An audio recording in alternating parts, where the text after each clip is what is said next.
amin'ny anaran'ny Ray sy ny Zanaka ary ny Fanahy Masina. Amen. Velona Jesosy, fantatro fa Jesosy efa niombona tamin'ny azy fijaliana ny tadiavinareo. Tsy ato izy efa nitsangana araka ny lazainy.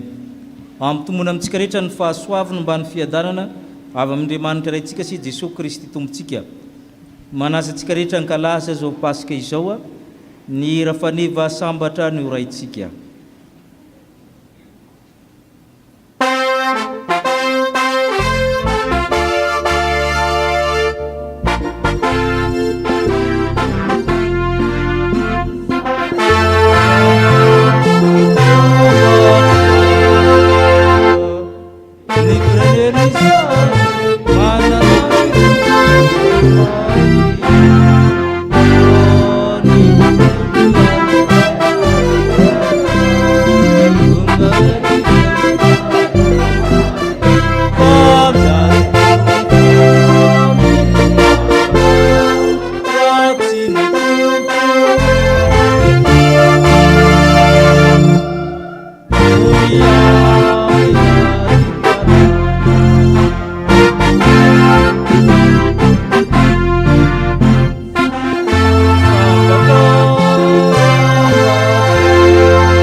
Apokalipsy toko 5 manomboka amin'ny andinin'ny fahaenina hatramin'ny 7:10 ka ny hira eo amin'ny andinin'ny 7 sy 10, eo amin'ny andinin'ny 12 ary eo amin'ny andinin'ny 13 ny ombonantsika ny fitatarana ovakin'ny mpitarika.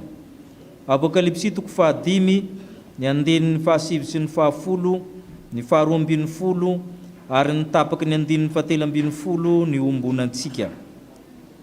Ary hitako fa indro teo afovoan'ny seza fiandrianana sy ny zava-manena efatra ary teo afovoan'ny olona dia nisy zanak'ondry nitsangana tahaka ny efa voavono, nanantandroka 7 sy maso 7 dia ny fanahy 7 n'Andriamanitra izay nirahana ankany amin'ny tany rehetra. Ary tonga izy ka nandray ny boky teo an-tanan'ilay mipetraka teo amin'ny seza fiandrianana.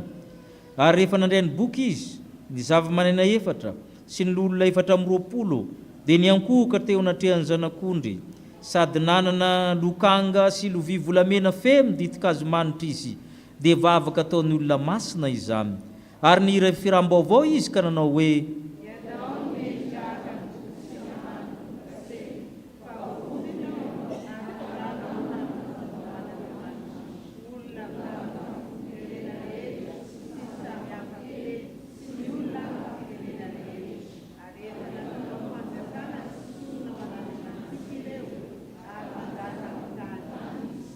Ary nahita sady nandre feon'anjely maro manodidina ny seza fiandrianana sy ny zava-mananaina ary ny olona, ary ny isany alinalina tsy arivoarivo. Nanao tamin'ny feo mahery hoe: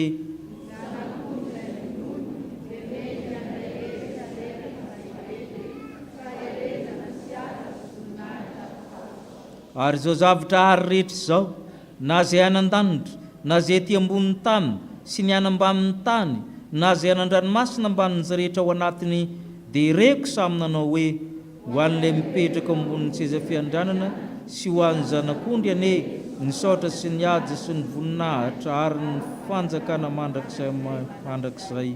Amen.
isika hivavaka. Misaotra anao zay tompony amin'ny fahasoavanao. Eny ny zanak'ondry izay ny vonona, Jesosy Kristy mendrika ndray ny laza ny voninahitra. Eny ny kodiny varavarana, resy ny fasana, nitsangana ianao. Ary mitsangana miaraka aminao zay miala amin'ny fahotanay. Izany no ankalazainay amin'izao andro Pasika izao. Andro voalohany amin'ny herinandro, ny andro alahady ny safidinao, hitsangananao, amahanao ny fatorany zao tontolo izao. Koa izany ny sabata kristianina ankalazainay, nanomboka tamin'ny andro Pasika kristianina. Koa raha manao zao fanompoam-pivavahana zao zay dia amasino. Mba ho anitra kasitranao zay tsirairay avy, ka ny sakramenta na liturgia ataonay dia amasino amin'ny anaranao, ny teninao manamasina raha teo.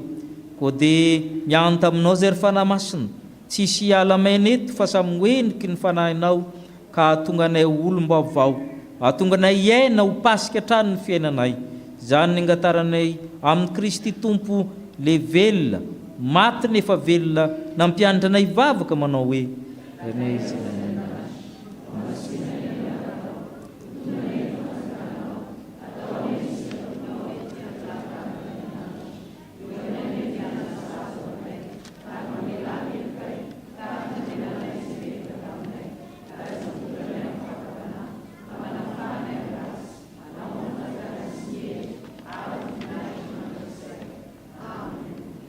hipetraka isika iaino ny sitrapon'Andriamanitra.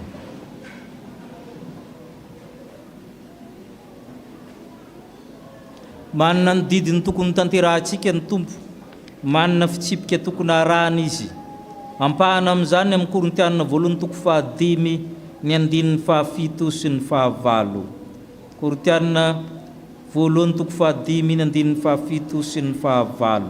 Hoy ny apôstôly: esory ny masirasira ela, mba ho vongana vaovao ianareo, araka izany tsy misy masirasira anareo, fa voavony Kristy Pasika ho antsika.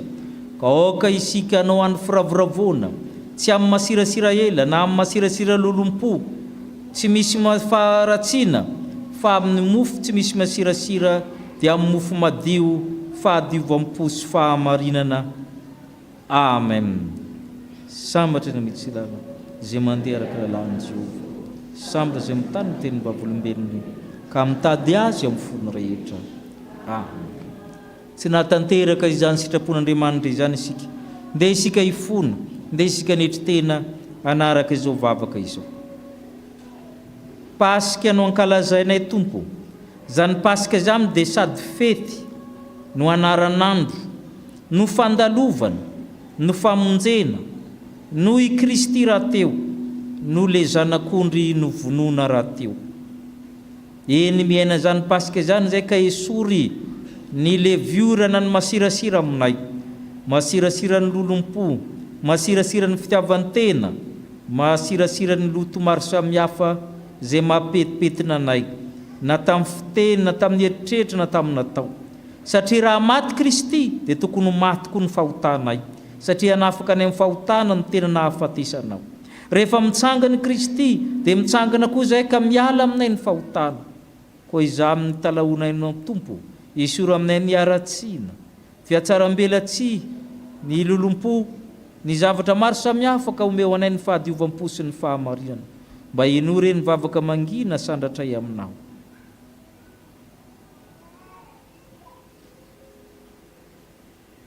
Sasoa madio sy afakely kardiovo ny fonay amin'ny fampahotana, mba ho afaka mankalaza amin'ny fahadiovampo zao Pasika zao zay rehefa velanao heloka. Amin'ny anaran'i Jesosy Kristy rery aminy, zay nandatsaka ny raha amin'ny tarihy Kalvari, no anaovanay fifonana. Amen.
satria anao ny tompo ary vonona ny andrainao zanany.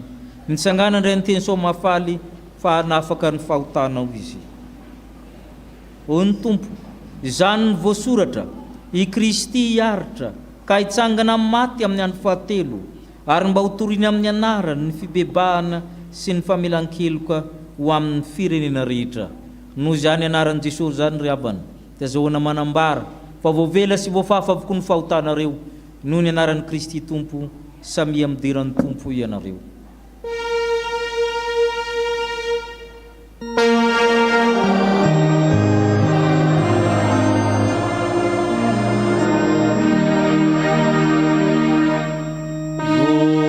Nahitana amin'ny avo indrindra ho anao Andriamanitra.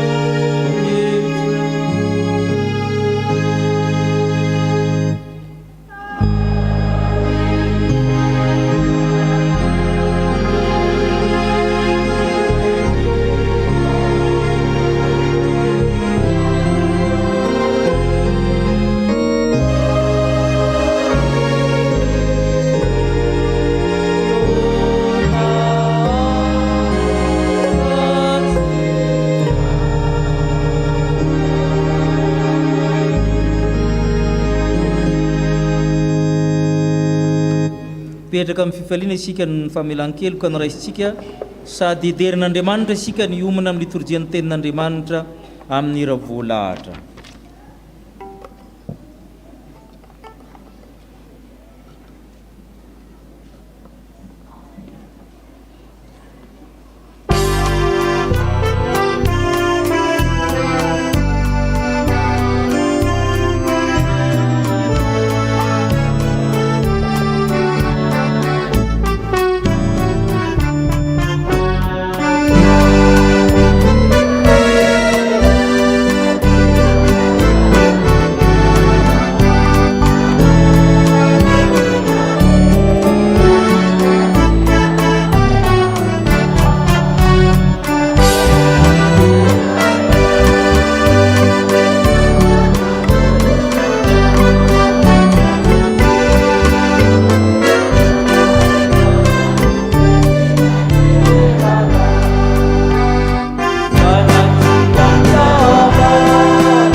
Amaky sy iaino ny fivaky ny soratra masina isika ry havana. Izany dia hitantsika amin'ny Daniela. Daniela toko fahaenina. Vakina manomboka amin'ny andininy fahaenina amby roapolo hatramin'ny andininy fahasivy amby roapolo. Daniela toko fahaenina, ny andininy fahaenina amby roapolo hatramin'ny andininy fahasivy amby roapolo. Hovakina ny teny amin'ny anaran'i Jesoa. Tamin'izany Darius mpanjaka dia nanoratra ho amin'ny fokom-pirenena sy ny firenena sy ny samy hafa fiteny rehetra izay monina ambony tany rehetra hoe: itombane ny fiadananareo, manao lalàna aho mba hangovita ny olona sy atahorany eo anatrehan'Andriamanitra Daniela eran'ny fanjakako rehetra, fa izy no Andriamanitra velona sady maharitra mandrik'izay. Ny fanjakany haharitra hatramin'ny farany. Izy no namonjy sy manafaka ary manao famantarana sy fahagagany any an-danitra sy ety an-tany.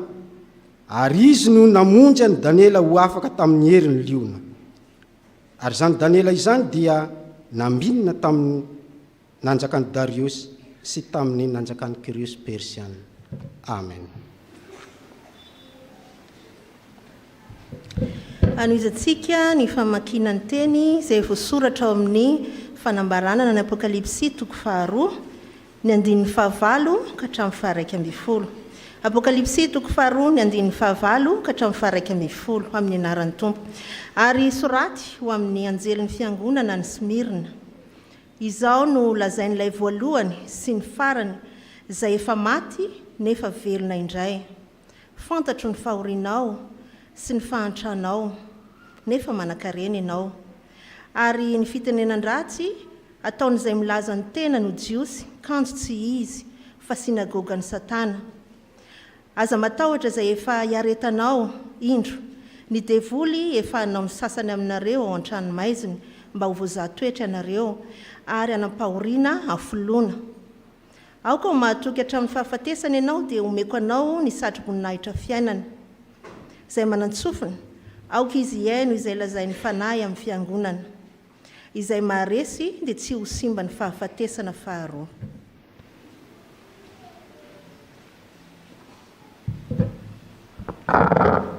Aoka hitsangana isika hitsena ny filazantsara. Filazantsara araka ny Matio toko 7 ka ny andininy 1 ka hatramin'ny 17. Filazantsara araka ny Matio toko 7 ny andininy 1 ka hatramin'ny 17. Rehefa hita izay dia izao hamaky azy amin'ny anaran'i Jesoa. Ary tamin'ny alin'ny sabata, raha vao nazava ratsy ny andro voalohany tamin'ny herinandro, dia avy iza mifasany Maria Magdalena sy ilay Maria anankiray. Ary indro nisy horohorontany mafy fa nisy anjelin'ny Tompo nidina avy tany an-danitra, dia nakeo ka nanakotiny vato dia nipetraka teo amboniny, ary ny fijery azy dia tahaka ny elatra, ary ny fitafiny fotsy tahaka ny oram-panala, ary mpiambina ny vato-po noho ny fahatahorana azy ka tonga tahaka ny maty. Ary ny anjely namaly ka nilaza tamin'ny vehivavy hoe: aza matahotra ianareo, fa fantatro fa Jesosy izay efa nombona tamin'ny hazo fijaliana no tadiavinareo. Tsy ato izy, fa efa nitsangana arak'izay voalaza. Afy, ka jereo fa teo ny nandrin'ny Tompo. Ary mandehana faingana ka lazao amin'ny mpianana fa efa nitsangana tamin'ny maty izy. Ary indro mialohanareo ho any Galilea izy, any no ahitanareo azy, indro efa nilaza taminareo aho. Dia niala faingana tamin'ny fasana izy ireo sady natahotra ny faly indrindra, dia niazakazaka ilaza ny mpianatra. Ary indro Jesosy nifanena taminy ka nanao hoe: finaritra. Ary izy ireo nanantona dia niazona ny tongony ka niankohaka teo anatrehany. Dia hoy Jesosy taminy: asa matahotra, fa mandehana ka ataovy makany Galilea ny rahalahiko, fa any no ahitany ahy. Ary noho nandeha izy ireo, indreny ny mpiambina sasany nakany an-tanàna ka laza tamin'ny loham-pisorona sy ny zavatra rehetra izay vao niseho. Ary rehefa niangona izy mba amin'ny loha olona, dia niara-nihevitra ka nanome vola be miaramila. ary nanao hoe lasa hoe ny mpianana ny tonga alina ka nangalatra azy raha sendra natory zahay ary raha misy milaza izany amin'ny gouvernoura izahay dia ampanaiky azy ka anao izay tsy ampaninanareo dia nandray ny vola izy ka nanao araka ny teny nomeny azy ary izany teny izany dia naheliny jiosy mandraka androany ary ny mpianatra iraika ambin'ny folo lahy dia nakany Galilia ho any amin'ilay tendrombohitra nasain'i Jesosy alehany ary noho nahita azy izy dia niankohaka ka ny sasany ny anahana ray masonao manamasinana amin'ny fahamarinana ny teninao ny fahamarinana amen.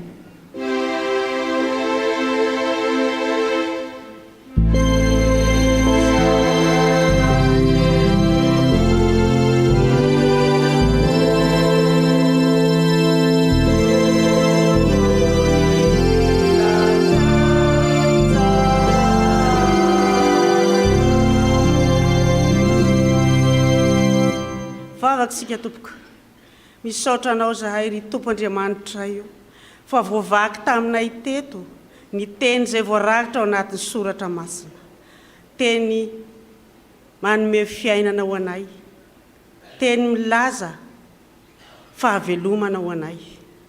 Tompo, mangataka mandrakariva zahay ny fanahy masina hiasa ao anatin'ny teny, hiasa amin'ny mpanomponao izay anambara ny hafatra avy amin'izany teninao izany.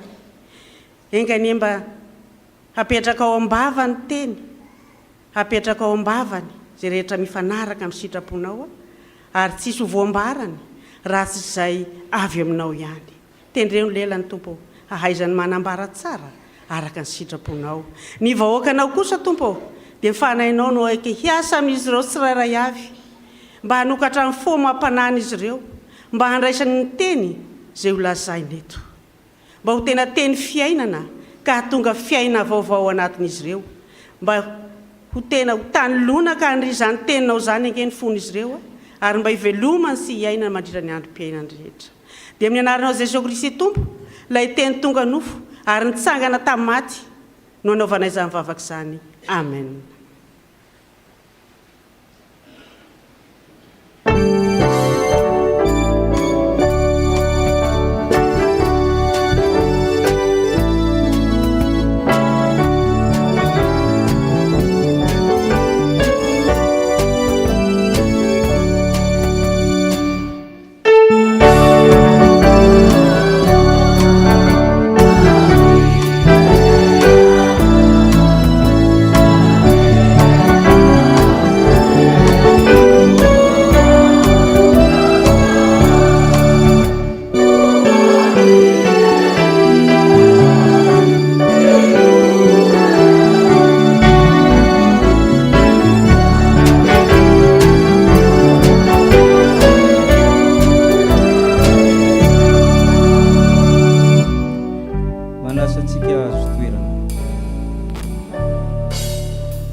Tongonao anany ny fahasoavana sy ny fiadanana finaritra ho ny tompo rehefa niona tamin'irito vehivavy rito tamin'ny tsanganany tamin'ny maty. 3 andro tao ampasana i Jesosy, zoma hariva tamin'ny 3 tamin'ny ora 5:10 zany izy no maty. Ny ora jiosy zany dia ampina 9 amin'ny oratsika zoma zany io. Ny sabata jiosy dia manomboka amin'ny zoma amin'ny 9:00. Ny andro zany amin'izareo amin'ny 9 niova ny calendrier zany fa tsy misasak'alina ohatra ny antsika. Ny zoma hariva zany efa sabotsy, sabata. Tsy maintsy nalevina aingina be Jesosy satria tsy tokony miantona amin'ny andro sabata ny faty. Fady amin'ny jiosy zany misy faty miantona rehefa sabata satria voaozona natao hoe miantona amin'ny azo. Sabotsy tontolo zany izy tanampasana. Dia ny lahady efa nanomboka sabotsy hariva raha azontsika ny fanajavana. Dia Jesosy raha mitsangana maraina ny lahady dia efa misasaka ny andro lahady zany. Ka anaran'andro le 3 fa tsy 4:20 ora akory. Ny zoma tolakandro sabotsy tontolo ny alahady maraina misasaka ny andro lahaby. Zay ny dikany hoe atelona na 3 andro. Ary zay ny sabata kristianina. Tsy tsika ny namorona fa i Jesosy ny safidy hitsangana amin'ny andro alahady. Marika fa efa lasa ny sabata taloha, sabatany jiosy andro sabotsy. Efa lasa ny endrika ivelana amin'ny testamenta taloha, fa ny endrika anatiny na ny votoatiny na ny contenu zany mitohy mankana amin'ny testamenta vaovao. Tsy anaran'andro tsony ny zava-dehibe fa mifidy andro anankiray mba hanompoanao ny tompo. Ka ny kristianina dia ny alahady foana Jesosy mivoaka rehefa nitsangana tamin'ny maty izy. Azo vakiana amin'ny Matthieu, Marka, Luka, Jaona dia nitohy teo ilay fivavahana ty amin'ny andro alahady. Tsy tonga dia nifindra alahady ny mpianatra fa nisy tantarany. Sabotsy izy mivavaka miaraka amin'ny jiosy, alahady izy mivavaka anatin'ny efitrano natokany zareo. Rehefa nandeha ny fotoana ny roa amin'ny jiosy zareo taorian'ny taona 70, rehefa voaroka tao amin'ny jiosy izy tsy nahazo ny mivavaka sabotsy tsony fa ny alahady sisa mitazomina. Dia mandrika ankehitriny izao. Ity andro alahady ity zany ny voalaza hoe andro voalohany amin'ny herinandro, raha fahafitony ny sabotsy, nankana amin'ny fasana ry Maria Magdalena sy Maria hafa koa. Voakodiny vato, nisy mazava, ny anjely ny teny. Vakitsika ny andininy 15 sy ny 9. Andininy 15 sy ny 9 manao hoe ary ny anjely namalaka nilaza tamin'ny vehivavy hoe fantatro fa Jesosy efa nombona tamin'ny fijaliana tadiavinareo. Tsy ato izy fa efa nitsangana araka lazainy. Avika jereo fa taony nandrian'ny tompo. Zay mitenen'le anjely. Midika inona amintsika moa zany hoe Jesosy velona. Zavatra voalohany zany dia Jesosy velona tetỳ amin'ny tany.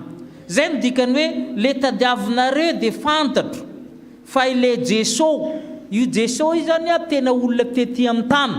Zay natao hoe Jésus historique, fa tsy hoe finoana fotsiny na mita anganongano, fa tena olona nanana anarana, nanana ray aman-dreny, nanana fahaterahana, nanana fiafarana, nanana fiarahamonina, nanana asa, nanana amin'ny tantara. Andriamanitra mitsofoka anatin'ny tantara. Zay ny dikany hoe izay le Jesosy. Ary namarana amin'ny tantara dia teo amin'ny azo fijaliana. Ileny jaly,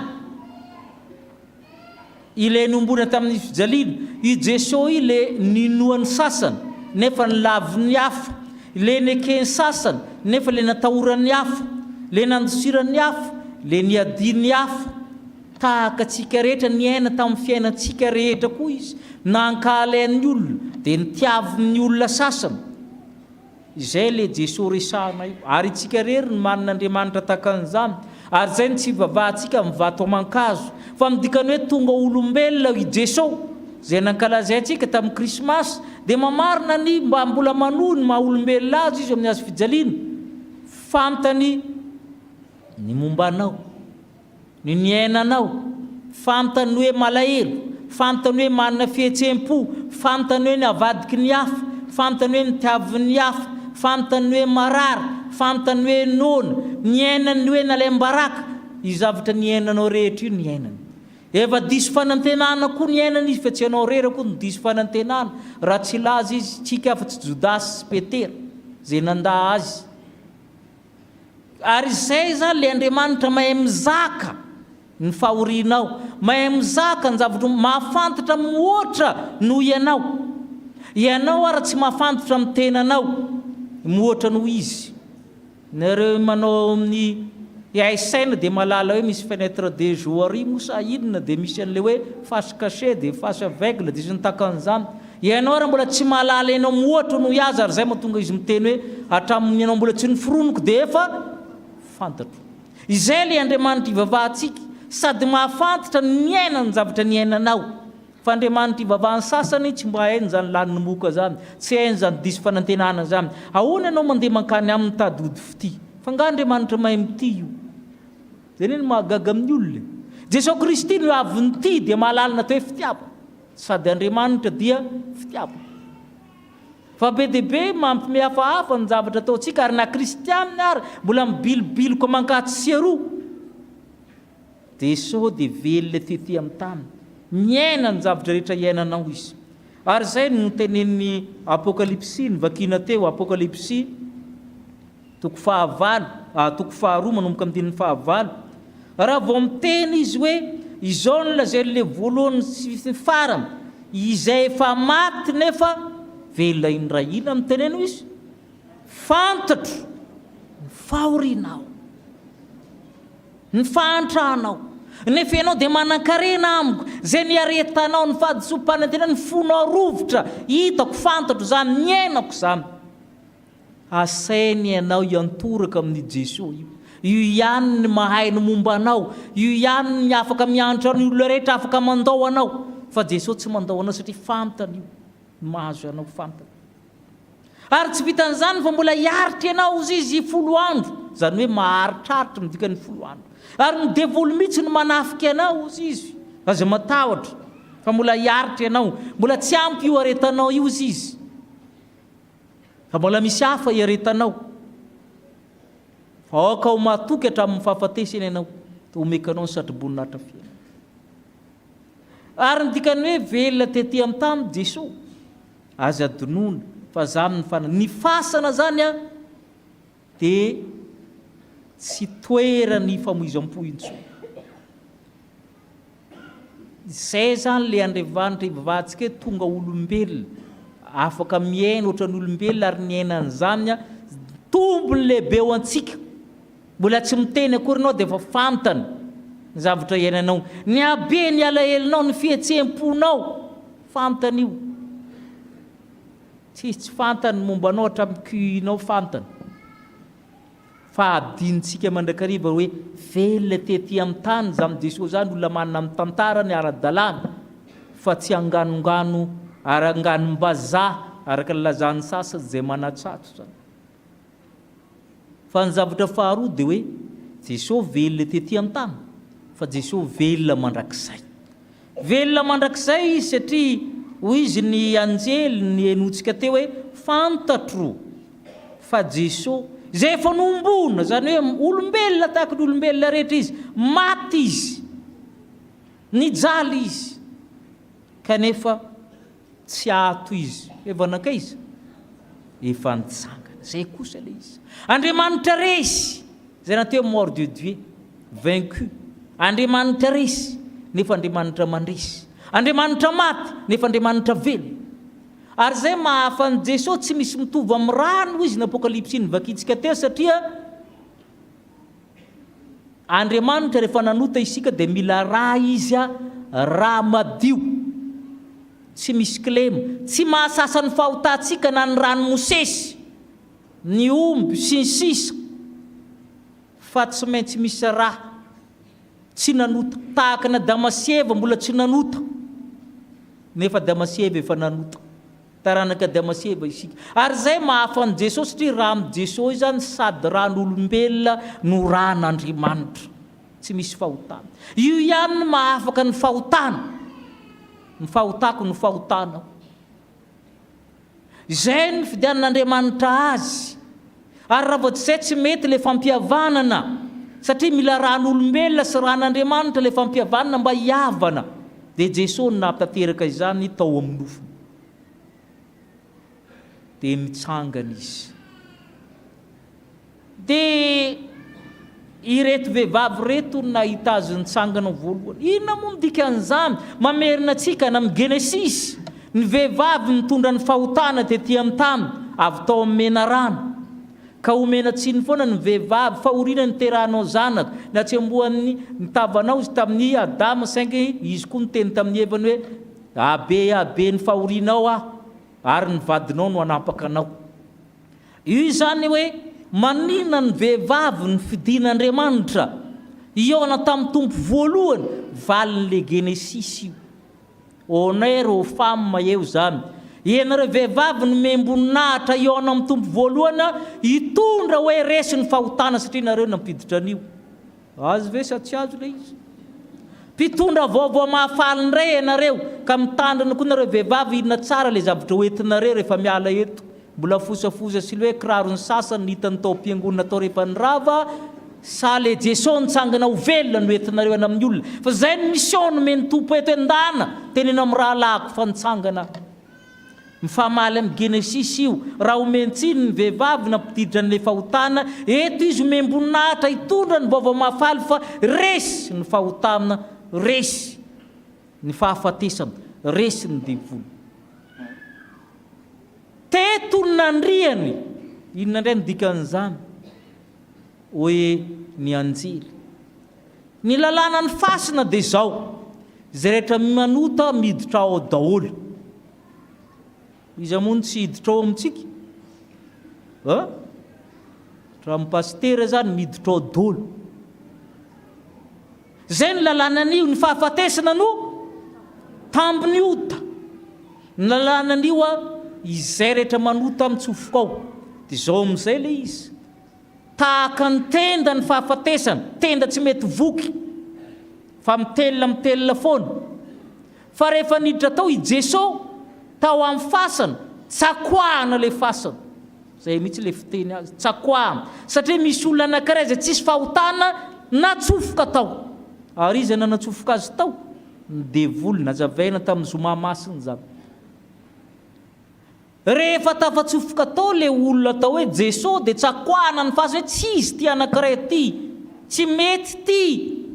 Fa olona tsy nanota io, ran'olombelona, ran'Andriamanitra. Rehefa nalohany fasana i Jesosy dia nangataka onitra tahaka ny fitsarana ety amin'ny tany ihany. Ny aty moa tsy dia marina tsara zay.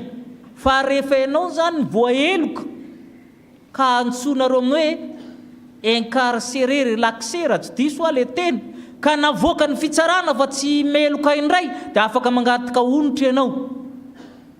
Amin'ny toerana misy fitsarana tsy miangitra moa zany fa raha fitsarana miangitra dia ho zalahy hoe za mangatangatika hoe zarany lara ny voaka tao. Fa amin'ny toerana misy fitsarana tsy miangatra dia mangataka onitra le olona. Satria ny fotoana ny laminy tao, ny fahafahambarakana azo, ny asa tokony ataony tsy vita ary tsy kely le onitra. Azonareo ve le sara? I Jesosy rehefa nalohany fasana dia nangataka onitra izy. Inona ny onitra nangatahana? Izaho sy ianao nangatahana.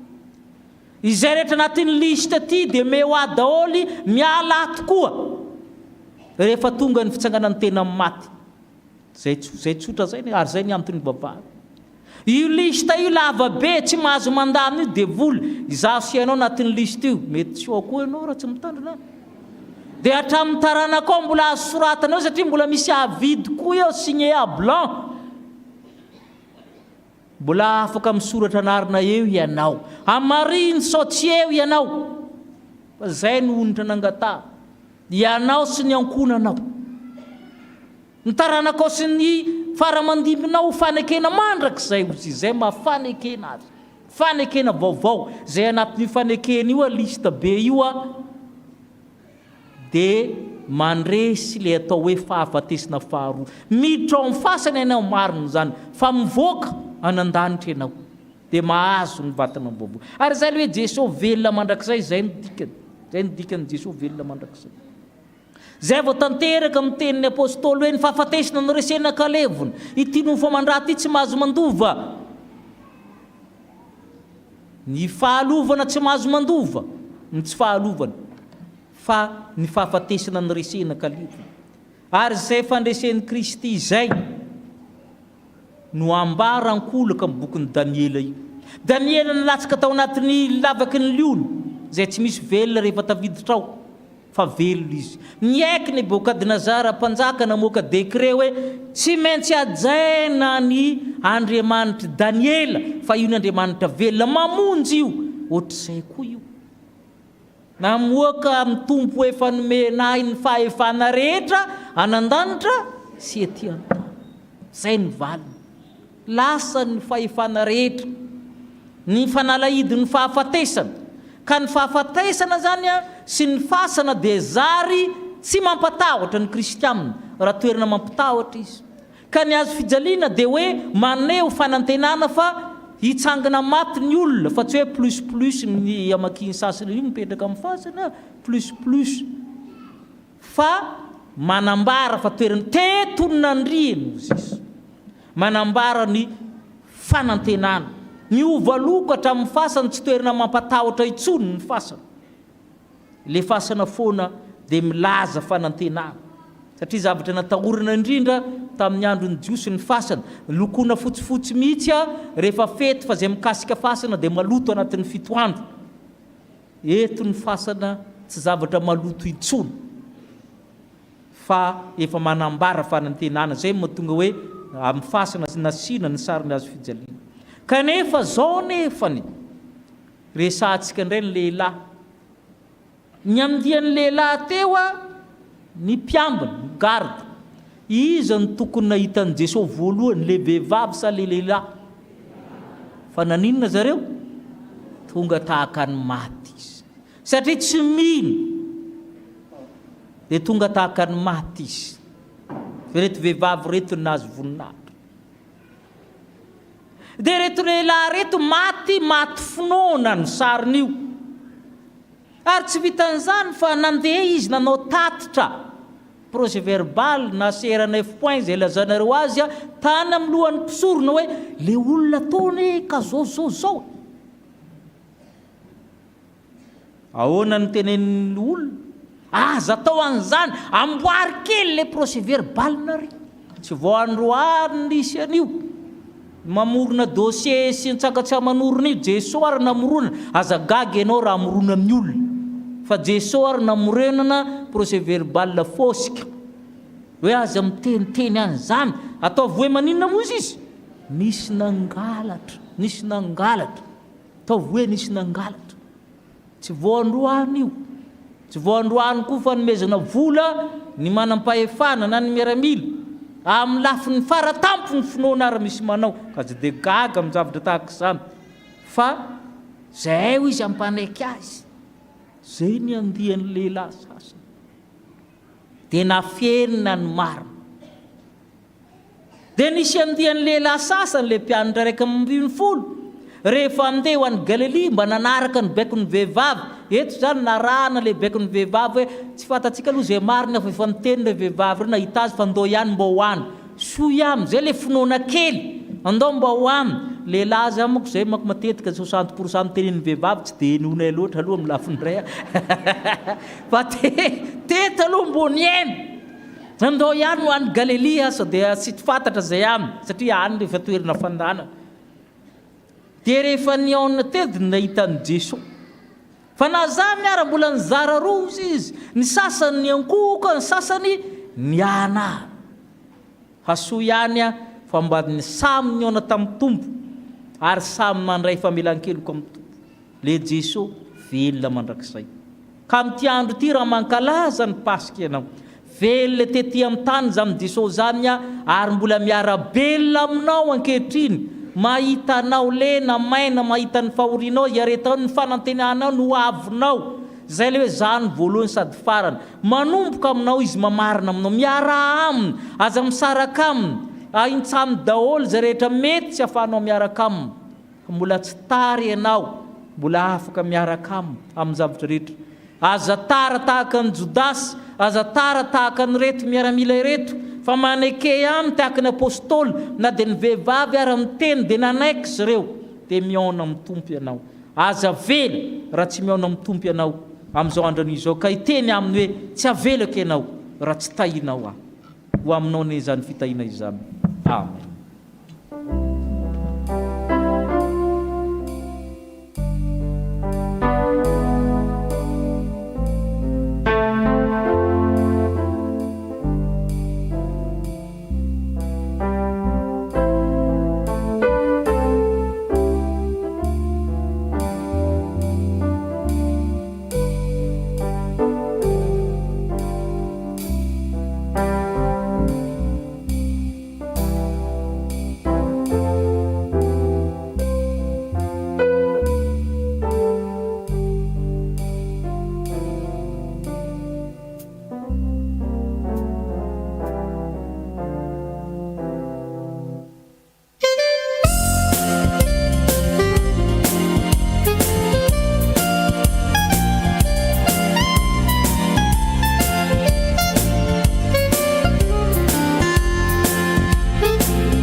Iombona hivavaka isika ry havana.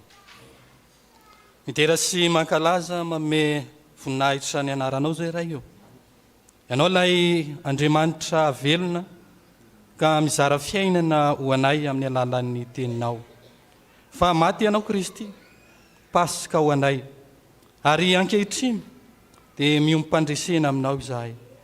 Misaotra ny amin'ny famonjena izay natolotra ao anay. Fa velona ianao teny tany.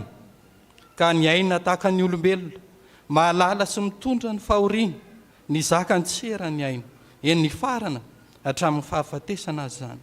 Fa velona ianao ho mandrakizay ihany koa, ka fanantenanay ho amin'ny fiainana mandrakizay.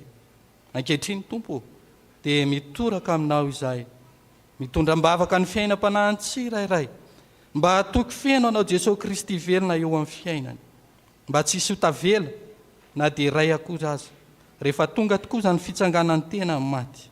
Araka ny voalaza ny soratra masina hoe misy olona roa mitoto vary, fa ny ray ho raisina ary ny ray ho tavela. Mba samy hotafiditra anaty lisitra avokoa izay Tompo, ho voasoratra ao amin'ny boky ny fiainana ny anaranay tsirairay avy, na ny lahy na ny vavy. Ko ankehitriny Tompo, dia mangataka aminao zahay, ampitomboany finoana ianao, ary aoka iavao mandrakariva ny fanekenay, fa ianao ny tompo sy mpamonjy ny fiainanay. Dia ity chapelle militaire, fitezam-panao an'ny folo alin-daty eny Jesosy, anjakan'ny fitiavanao, anjakan'ny fahamarinana, ahitana taratra fa velona tokoa ianao Jesosy Kristy, ilay fiainanao anay. Epistily velona ho an'ny manodidina, ho fitaratra ho modely ho amin'ny fiangonana eto Madagasikara. Dia mivavaka aminao zay Jesosy, ho an'ireo izay tsy salama izay naniry ny ombom-bavaka ankehitriny. Ianao hitsidika azy ireny amin'ny fanahinao masina ka hanasitrana azy, hanalany rofy, hanasitrana ny aretina rehetra. Fa ny diakapoka atao aminao tokoa no efa nahasitrana ny tsirairay. Dia apetraka feno eo am-pelantananao Jesosy, ireo izay marary any amin'ny hopitaly, ao ireo izay tsy mba manam-bola akory, hoeto manasitrana hoeto mitsabo. Fa ao ihany koa anefa Jesosy, ireo izay manana ny hoeto manana kanefa dia ianao Jesosy Kristy miandry ny fibebahany, miandry ny fifonany, apetraka feno eo am-pelantananao izy ireny Jesosy. Ny famindramponao, ianao amela heloka amindra fo, hanasitrana ny fanahiny tsirairay ihany koa. Mba ho tena Pasika fahavelomanao anay tokoa nge Jesosy ty andro an'io tia, tsy ho fahazarana fotsiny ihany ny otinay mankalazanao, manandratra ny anaranao, fa tena hita eo amin'ny fiainanay tokoa, ary mirapiratra mitavanay, fa velona ianao ho anay. Ny firenenay Jesosy, apetraka feno aminao. Ianao Andriamanitra malala ny hevitra hiverana ny tsirairay, ianao hitondra fahazavana, hitondra fahavelomana, anala ny aizina, aizinota aizim-panahy eto amin'izao firenena izao. Ampianaro izay Jesosy, mba ilavonjy iantoraka aminao amin'ny ataonay rehetra, fa tsy tahako ny maty, fa ny fahavelomanao dia fahavelomanao anay ihany koa. Izany rehetra zany Jesosy napetraka ifeny eo am-pelantananao ary zay tsy voatakay dia fantatray fa ianao mangataka sy ny fony eo ankavanan'iray ho anay mandrika rehefa. Mahatoky anao zay Jesosy fa ianao ny tompo sy mpamonjy ny fiainanay. Ko amin'ny anaranao Jesosy Kristy ilay velona hanaovanay izany vavaka izany. Amen. Ira fanampiny faraka amby 20. Hitsangana isika.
Anambarany finoantsika isika amin'ny feo fifaliana tokoa ka ny Kolosianina toko voalohany ny andininy 5:10 hatramin'ny 20 no andeha iarahantsika manonona.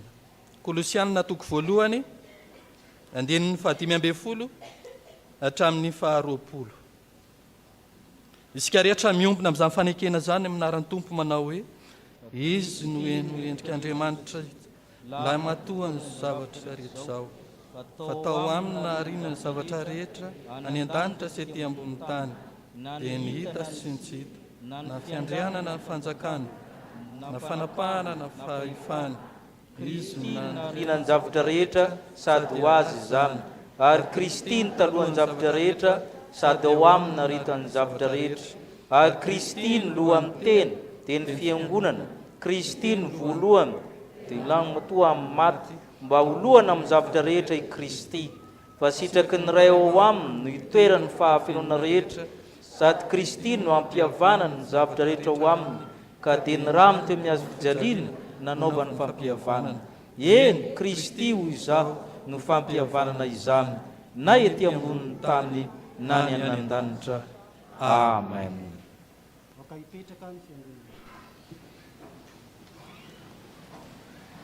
Fifaliana ho antsika ny mandray reto avantsika reto manolotra ny zananao amin'ny sakramentan'ny batisa valy amy 720 ny andehan'ny voalohany sy ny faharoa dia ilahatra manoloana ny alitara masina izy ireo.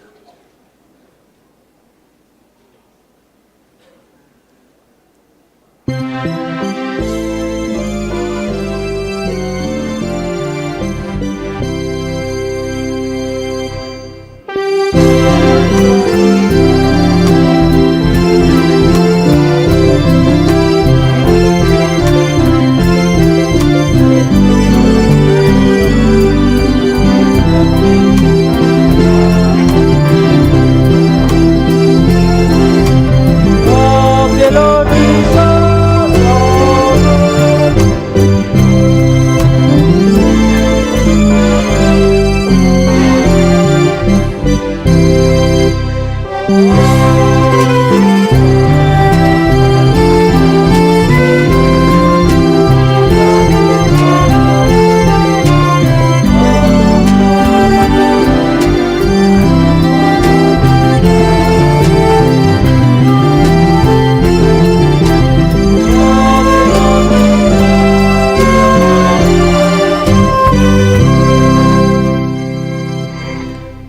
fialiana ho amin'ny fiangonana mandraynareo anolotra ny zanakareo amin'ny sakramentany batisa. Oka io notsika ny teny fanorenana izao sakramenta masina izao ny tompo. Efa nomena ny fahefana rehetra nandany resety an-tany ko mandehana ianareo. Dia atao mpianatra amin'ny firena rehetra, manaova batisa azy ho amin'ny naran'ny ray sy ny zanakary ny fanamasina, sady mampianatra azy tandrona zay rehetra nadiko anareo. Ary ino zao momba anareo mandrakariva ambara-pahatonga ny fahataperana zao tontolo izao. Ary oroko ny fanekeko ho amiko saminao, mba amin'ny tanànaka mandimy anao, mba fanekena mandrakizay, mbo Andriamanitra sy ny tanànako mandimy anao aho, enao kosa dia ho zanako. Fa niarana levina tamin'ny batisa ianareo, ary miara-tsangana amin'ny Kristy noho ny finoana, izay Andriamanitra nanangana azy tamin'ny maty fa esorina amintsika ny fahotana. Koa dia ianareo rehetra dia zanak'Andriamanitra. Fa na iza ianareo natao batisa ho amin'ny Kristy dia mitafy an'i Kristy. Tsy misy tsony na jiosy na grika na andevo na tsy andevo, fa iray ihany ianareo ao amin'ny Kristy Jesu. Amen. Noho izany miteny tompo zany ry havana dia misy fianakena ilay ny fiangonana aminareo. Moa manolotra marina reto zaza reto Andriamanitra retsika va ianareo? Eka ianareo fa nijorona amin'ny teny na amin'ny asa omponompo Andriamanitra mahatoky, ahatonga anareo fianarana ho an'ireo zaza ireo amin'ny androm-piainanareo rehetra. Eka ianareo nantantarany fiangonana amin'ireo zaza ireo ny fitaizana rehetra araka amin'ny filazantsara ny tokony atao aminy. Hitomboana amin'ny fahalalana amin'izao fahasoavana lehibe izao, anekenan'i Jesosy ho tompo azo hery izy ireo ka andany asan'ny satana rehetra. Vonina hivavaka ho azy ireo sy hampianatra azy hivavaka ary hampiditra azy isan'ny mpianatra sekoly alahady va ianareo? Eka ianareo va ny hampianatra azy ireo ny anton'izao fanaovana batisa izao, ary ezaka ka tonga azy ireo mpanefanasan'ny tompo. Mandre ianareo Andriamanitra, okarinareo todika amin'ny fiangonana na mahafampabe maso izany fanekenareo izany. Manolotra ny zanakay ho an'Andriamanitra ray isika izahay, ekenay nijoro na amin'ny teny na amin'ny asa, ho mpanompo n'Andriamanitra mahatoky, mba hahatonga anay ho fianarany zanakay amin'ny androm-piainanay rehetra.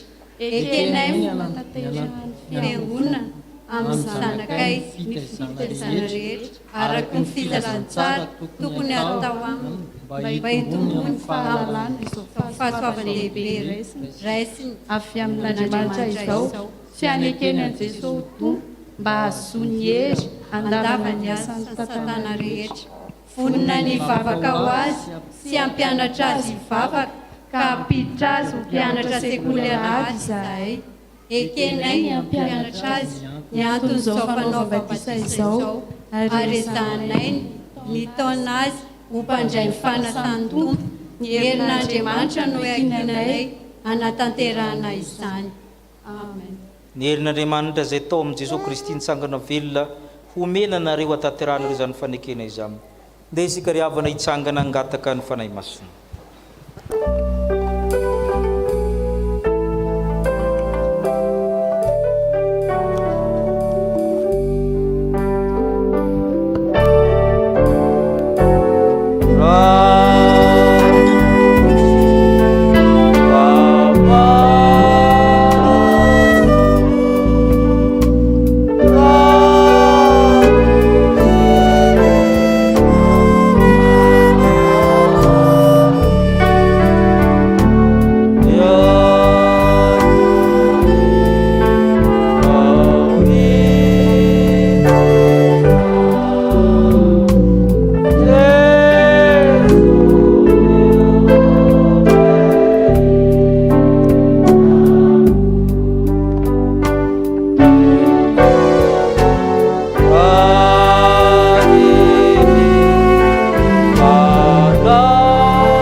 Isika Andriamanitra ray tsy toa, tia dia tia anay tokoa ianao, ary ny fitiavanao dia mialoha mandrakariva ny fitiavanay ianao. Tsaronay izao ny didin'i Jesosy Kristy tomponay sy ny teny fampanantenany nomeny tamin'ny nanorenany sakramentany batisa. koa mitalao aminao zahay raha io manatrehanay aoka ny fananao masina nomehery ny asa tanterahanay eto ampanaovanay izao batisa izao raha ny mamelombelona ny zavaboary ity ary manasa ny lotony nofo mba ho famantarina ny fanadiovana anay ho amin'ny fiainana vaovao amin'ny Kristy ity ireto zaza tao batisa ireto ane hovaray mandrika zay amin'ny fanekenao ampifitafio ny zanakao izy ary ampireso endrika aminy noho ny asan'ny fananao masina mitarika azy isan'andro ho amin'ny voninahitra ao mandrika zay faly misaotranao zahay tompo fa tanteraka ny faniriany ireto ray aman-dreny ireto miombonayna amin'ny Jesosy Kristy ny zanany ka isan'ny vahoaka ny fanjakan'Andriamanitra ny angatanay fiangonana dia nitehirizanao ireto zaza ireto ho eo ambany fahasoavanao ka mba hampaharitra azy hatramin'ny fariny amin'ny fivavahana aminao ampio ny ray aman-dreny sy ny mpiantoko mba ahazoany manatanteraka ny fanekeny nataony teo anatrehanao mba ny fahasoavanao ane ny ezika rehetra ataon'ny fianakaviana sy ny ray aman-dreny ary ny fiangonana amin'ny fitaizana ireto zaza ireto angatany amin'ny anarany Jesosy Kristy tomponay izany amen. Aoka hipetraka ny fiangonana. Raha samy arivony anjara ambinitsoa. Raha samy arivony anjara ambinitsoa. Izaho manao batisanao amin'ny anaran'ny Ray sy ny Zanaka ary ny Fanahy Masina. Amen. Raha zafindrakoto nahary miora soa Sara. Raha zafindrakoto nahary miora soa Sara. Izaho manao batisanao amin'ny anaran'ny Ray sy ny Zanaka ary ny Fanahy Masina. Amen.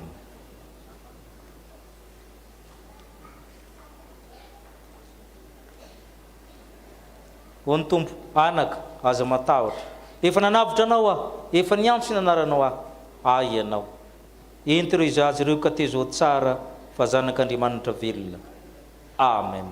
Oraitsika nira voalahatra navatsika naraka fisorana.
Fifalinana amin'ny fifalinana antsika ny amin'ny fanokanana reto avatsika reto mpandray fanasan'ny Tompo dia manasa azy ireo tsika ao anatin'ny ira fanampin'ny faharoa zany ny akaran'izy ireo ao zany natokana amin'izay ny efa ancien combattant to amin'ny catéchumène to.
Fahasoavan'ny tompo ry havana sy ny fitondran'ny fiangonana ary noho ny fahaizan'ny fanahy masina mandresy lahatra ireto olo-monjena reto atolotra iray latabatra amin'ny tompo ho amasinina amin'izany vavolombelon'ny fanekena izay ho ataon'izy ireo isika ary tsika mpanevana samy tompo rehetra koa dia miezaka manavao miaraka amin'ny tompo amin'izao andro pasika izao miaraka amin'izy ireo satria tsika koa nanao fanekena teo mason'ny tompo efa nampianarina ny fotomporoana kristianina izy ireo natanteraka ny fanekenany tamin'ny batisy izy ireo ka dia nanolo tena ankehitriny tsy niterena dia isika mpiray ny fiotsika mba hivavaka angataka ny fanahy masina. Vavaka isika ry ray mandrakizay io misaotranao amin'ny fonay manontolo izahay sitraka ao mantsy ny nanome toky anay fa ny teny fikasana momba ny famonjena dia ho anay sy ny zanakay ary ho an'izay rehetra lavitra na iza ntsony ny fitiavana natonanao.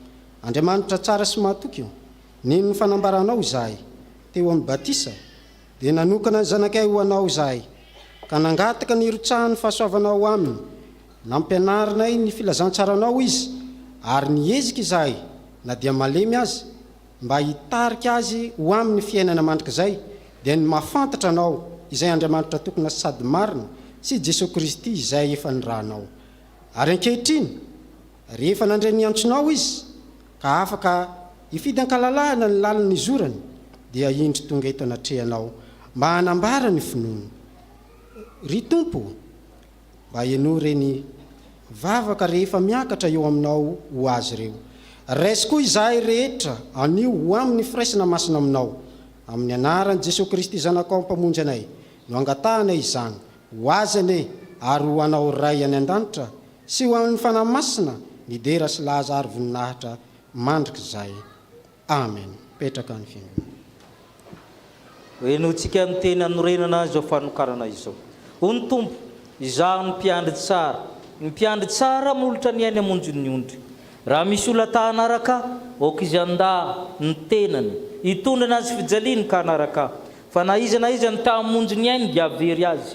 Ary iza na avery ny anony aminy dia azo izamy. Fa inona monso azy ny olona raha mahazo zao tontolo zao kanefa very ny ainy inona ny meny olona ho takalo ny aina fa na iza nanao ny sitrapony raiky izay nan-danitra dia izy ny raha lahako anabavoka ary reniko ary amin'izany nazovonazovona naiky aho natrehan'ny olona ekeko izy natrehan'ny raiky izay nan-danitra fa nazovonazovona andany natrehan'ny olona ho lavoko izy io natrehan'ny raiko izay nan-danitra. Amen. Malohana an'izany tenin'ny zanak'ondry zany dia misy fanekena ilain'ny fiangonana aminareo ho valianareo araka izay sitraky ny fonareo. Dia nareo va mihin'Andriamanitra paratsika sady raitsika nan-danitra zay tiantsika ka manome Jesosy Kristy zany latokana zay maty sy nitsangana tamin'ny maty ho famonjenantsika. Mihinany Jesosy Kristy zanany zay manome famelan-keloka sy fiainana mandrakizay ho an'ny mpanohitra iray mibebaka ka manaiky azo tombo sy mpamonjy va ianareo. Misy manaiky ao.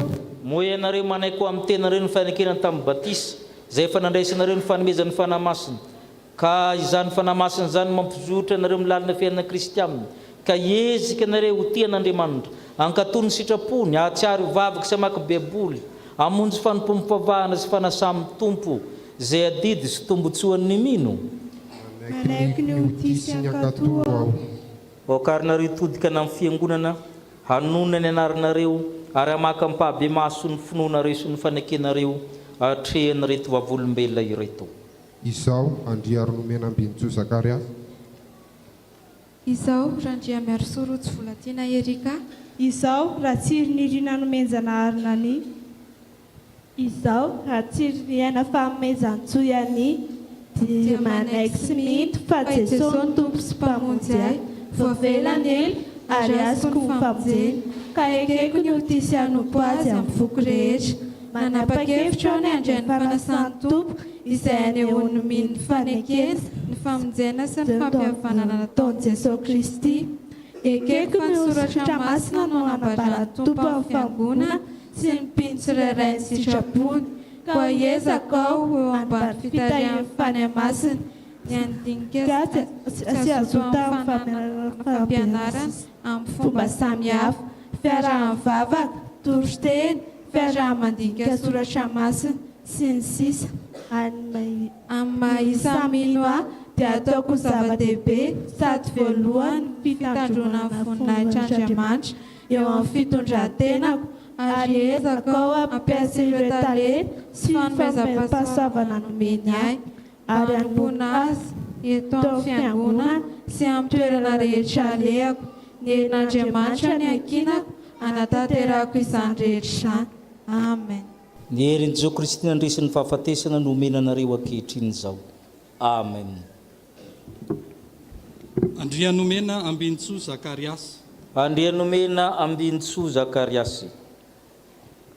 Noho izany fanekena nataonao teo izany dia aminarin'Andriamanitra ray zanaka fanamasina dia manokana anao izay tsodrananao izay manamasina anao izay ka mandray anao momba ny tenan'i Kristy manasa anao izay ankehitriny hiaraka indray aminay amin'ny fanasan'ny tompo ary Andriamanitra iray tsy toy izay efa niantsonao tamin'ny maizina ho amin'ny fahazavany mahagagany no hatanteraka sy ampiora amin'ny toetranao ho azy ny fanjakana mandrakizay ho aminao ny fahindriny mahiresy sy mahatanja fa ny tompo momba anao.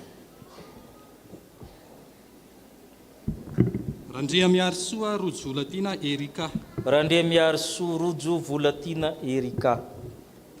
Noho izany fanekena nataona teo izany dia aminarin'Andriamanitra ray zanaka fanamasina dia manokana anao izay tsodrananao izay ka mandraynao isany momba ny tenan'i Kristy asainay andray anjara miaraka amin'ny ankehitriny amin'ny fanasan'ny tompo ary Andriamanitra iray tsy toy izay efa niantsona la tamin'ny maizina ho amin'ny fahazavany mahagagany no hatanteraka sy ampiora amin'ny toetranao ho azy ny fanjakana mandrakizay ho aminao ny fiadanana mahiresy sy mahatanja fa amin'ny tompo momba anao. Ratsiry ny rina nomenjanahary Nani. Ratsiry ny rina nomenjanahary Nani. Noho izany fanekena nataonao teo izany dia amin'ny anarin'Andriamanitra ray zanaka fanamasina no manokana anao izay tsodrananao izay manamasina anao izay ka mandray anao isany momba ny tenan'i Kristy asainay anao andray anjara miaraka amin'ny ankehitriny amin'ny fanasan'ny tompo ary Andriamanitra iray tsy toy izay efa niantsy anao ala tamin'ny maizina ho amin'ny fahazavany mahagagany no hatanteraka sy ampiorina amin'ny toetranao ho azy ny fanjakana mandrakizay ho aminao ny fifaliana mahiresy sy mahatanja fa amin'ny tompo momba anao.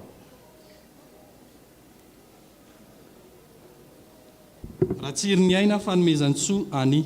Ratsiry ny aina fanomezan-tsoa Ani. Noho izany fanekena nataonao teo izany dia aminarin'Andriamanitra zanaka fanamasina dia manokana anao izay tsodrananao izay manamasina anao izay ka mandray anao isany momba ny tenan'i Kristy asainay anao ndray jara miaraka amin'ny ankehitriny amin'ny fanasan'ny tompo ary Andriamanitra iray tsy toy izay efa niantsana la tamin'ny maizina ho amin'ny fahazavany mahagagany no hatanteraka sy ampiorina nampitoetranao ho azy ny fanjakana mandrakizay ho aminao ny fanantenana mahiresy sy mahatanja fa ny tompo momba anao.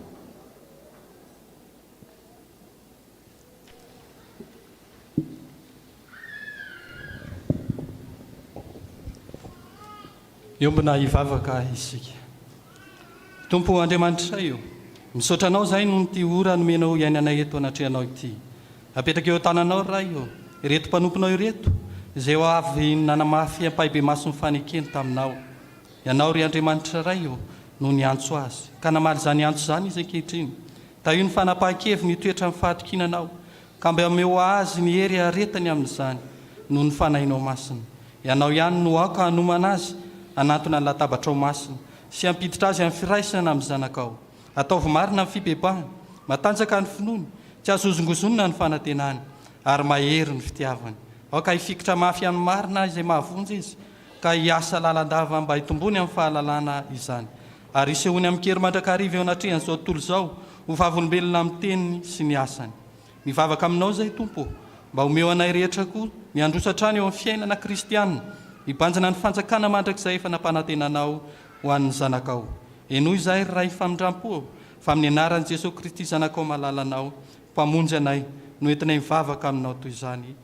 Amen. Sampanahinona avy moa le ianareo teo?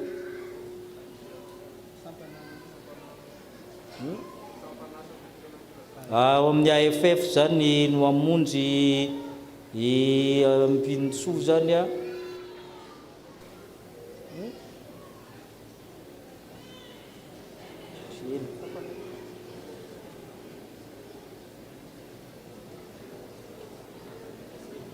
Ao amin'ny sampana STK no safidiny a dia raisinareo any izy. Ao amin'ny 3F zany reto, ao amin'ny safify. Ao amin'ny STK koa zany zareo no hamonjy dia efeninareo ao amin'ny sampana zany. Rehefa nefa nasany tompo vaovao, tany mafy ny ananinareo mba tsy siaka ny satroboninahitra mandehana amin'ny fifalian'ny tomponareo. Amen. Ny katekomena manana hira raha tsy diso anaovantsika ny rakim-pisaorana.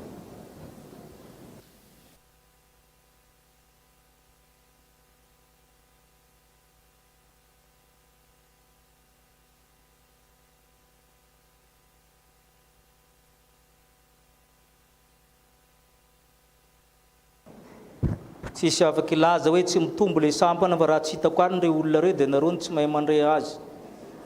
Mahaiza mandray satria izay natao hoe fitoriana fa tsy ny eo indray ny mihena ny toerana.